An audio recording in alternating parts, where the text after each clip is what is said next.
Halo, salam sehat. Kembali lagi di channel Bung Harpa. Di edisi kali ini, langsung aja gua akan bahas hasil pertandingan semalam. Ya, Arsenal eh, kalah 1-3 dari City. Ya, jadi seperti di video preview gua mengatakan bahwa ini adalah Judgment Day. Ini adalah pertandingan yang sangat menentukan, bukan hanya sekedar 3 poin. Bahkan pertandingan seperti ini biasanya kalau di Inggris dikatakan 6 pointer, kalau gue bilang 9 pointers ya. Jadi kalau ada yang mengatakan this is just another 3 points, ya lu punya kesimpulan sendiri harusnya ya, bagaimana kita lihat impact yang bisa dihasilkan dari hasil semalam itu sangat luar biasa. Ya, jadi eh, City ya, walaupun masih lebih banyak satu pertandingan, dengan kemenangan ini untuk pertama kalinya musim ini mereka berhasil ke puncak klasemen, dan Arsenal untuk pertama kalinya turun ke peringkat kedua.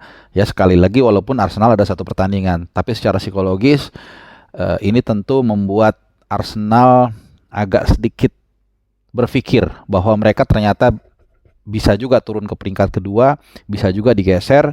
Dan sejak awal musim, ketika Arsenal terus penampilannya moncer, banyak yang mengatakan Arsenal pasti juara, dan berkali-kali gue bantah, bukan main aman ya. Jadi, tapi karena memang gue udah berapa kali ngasih contoh, gak usah gue ulang di sini lah.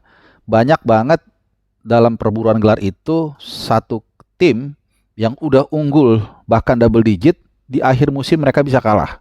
Karena apa? Karena race seperti ini, seperti maraton ini, mental berbicara di sini. Jadi unggul 8 poin ya, itu nggak ada artinya. Apalagi ini masih sekitaran setengah musim. Ya, jadi kemarin kalau kita lihat pertandingan yang juga secara strategi ini banyak patut dipertanyakan. Jadi di preview itu gue sudah memberikan beberapa statement ya, yang memang sebenarnya nggak banyak ya, tapi ada satu dua yang harus diperhatikan di line up-nya Arsenal. Ya, pertama terkait dengan susunan pemain misalnya. Martinelli ternyata gue nggak ngerti kenapa, dan mungkin harusnya juga lu bisa melihat ya, pemain ini permainannya cenderung stagnan. Gue nggak bilang jelek banget, tapi stagnan. Ya, ketika pemain-pemain lainnya udah mulai tancap gas, sudah mulai semakin kencang, tapi dia di situ-situ aja, malah cenderung agak turun. Dan di preview gue mengatakan harusnya Trossard ini ditampilkan sejak menit pertama, tapi malah dia dimasukin menit keberapa ya? Kalau nggak salah lama banget lah. Pokoknya eh, di pertengahan babak kedua ya. Nih gua nggak terlalu ada persiapan karena gua memang nonton sejak menit pertama, jadi gua ngikutin. Nah, malah di pertandingan sebelumnya waktu lawan Brentford, waktu 1-1 lawan Brentford, Trossard lebih banyak mendapatkan minute play. Ini kita lihat ya, kita bandingin. Waktu Arsenal lawan Brentford itu Trossard masuk di tengah-tengah pertandingan ya, di masih babak kedua awal lah. Sementara kemarin masih agak lebih lama lagi, dan akhirnya semakin sempit ya buat buat dia untuk bisa membuktikan diri kepada Arteta bahwa Arteta nggak salah beli dia. Nah, itu satu. Kemudian soal Partey, memang waktu melawan Brentford itu gue mencatat ada 2 sampai 3 kali dia kehilangan bola di area yang sangat vital di tengah. Nah, gue mau bilang apa? Gue mau bilang bahwa memang kondisi dari uh, Partey ini kemungkinan memang udah nggak fit ketika melawan Brentford. Karena di preview gue itu juga, ketika lawan Brentford gue udah mengatakan, ada pemberitaan yang mengatakan Partey nggak ikut latihan menjelang lawan Brentford. Jadi memang tampaknya ada masalah, tapi dipaksain main lawan Brentford dan nggak maksimal. Dan kemudian ketika melawan City, justru di pertandingan penting malah akhirnya dia nggak bisa main. Artinya apa? Kalau gue jadi Arteta, mending ketika lawan Brentford yang turunkan Jorginho, sehingga Partey ada kesempatan untuk recovery lebih bagus menghadapi partai yang penting lawan City. Nah, ini gue nggak ngerti nih si Arteta kenapa bisa nggak kepikiran ya. Jadi harusnya dia utamain partai yang lebih penting. Oke, ini kita akan lihat terkait Trossard tadi ya. Waktu lawan Brentford itu dia main dari menit ke 62. Jadi kira-kira setengah jam lah dia main ganti Martinelli. Lawan City, Trossard itu main dari menit 76. Jadi hanya 14 menitan lah, atau 15 menit. Ya susah, apalagi mainnya City, dan saat itu dalam kondisi 2-1 ketinggalan. Terus itu yang pertama. Yang kedua, ketika menjelang pertandingan kebetulan gue bikin live reaction dan lumayan bagus juga ya. Gue mendapatkan beberapa insight dari subscriber gue, dari kalian semua. Tiba-tiba ada yang mengusulkan, Bung, kenapa Tomiyasu nggak dimainin?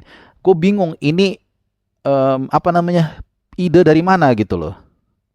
Aneh gitu, out of nowhere. Gue tanya, ini ide dari lu apa lu baca atau denger di podcast lain terus lu ikut-ikutan gitu loh. Kenapa? Dan memang benar dimainin Tomiyasu, tapi lihat hasilnya. Gimana dia bikin blunder. Dan ini aneh karena dalam teori adalah sebuah kisah sebenarnya ya, ketika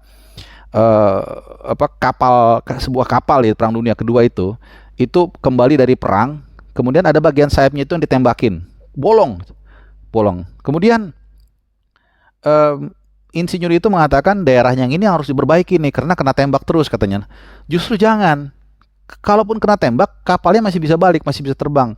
Jadi walaupun Ben White, kalau gue umpamakan dia seperti daerah di sayapnya pesawat tadi yang sering kena tembak, tapi dia bisa menahan itu. Dan satu hal yang perlu diingat, karena kirinya Arsenal itu Zinchenko itu sangat aktif, jadi selalu perlu penyeimbang di back sayap kanan yang lebih pasif untuk bertahan. Ini udah rumus umum.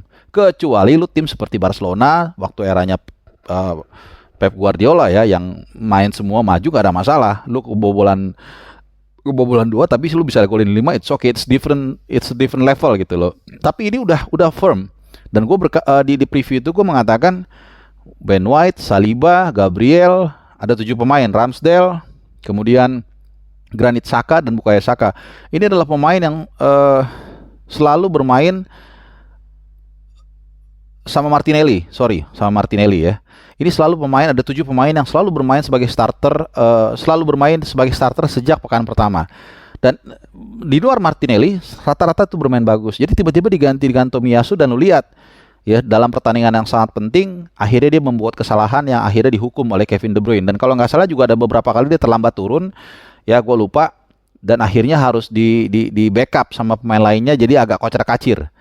Ya memang dia punya kemampuan untuk menyerang, tapi lu melawan tim seperti City, kalau dua-dua wingbacknya itu naik ke atas, kelar lu dihukum sama Grealish, dihukum sama Mahrez, bahkan ada De Bruyne di sana, dan itu yang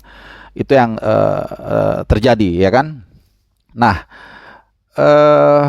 di pertandingan kemarin, kita kembali lagi ke pertandingan. Jadi sedikit gue mau cerita ya, jadi terkait dengan pergantian Tomiyasu nih, kenapa penting gue tekankan di sini. Jadi gue mau cerita sedikit, agak ngelantur mungkin ya. Ketika peristiwa penyerbuan Woyloya itu di Bangkok ya. Jadi dulu komandan pemimpin regu penyerangannya itu, Sintong Panjaitan, itu dikasih senjata baru sama LB Murdani. Senjata yang keren, paling modern. Tapi terus Sintong bilang, nanti dulu Pak, saya mohon izin katanya. Kenapa? Walaupun senjata ini baru dan bagus, bukan tidak mungkin pasukannya nggak familiar. Akhirnya dites itu senjata, bukan hanya nggak familiar, tapi macet. Nah bayangkan ketika dia melakukan penyergapan, senjatanya itu macet, kelar.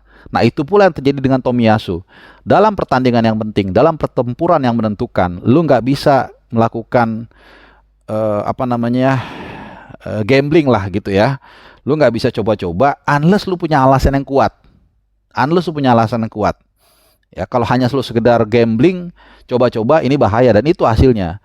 Karena juga bayangkan ya, Tomiyasu ini kan nggak week in week out main, mentalnya pasti nggak setangguh Ben White.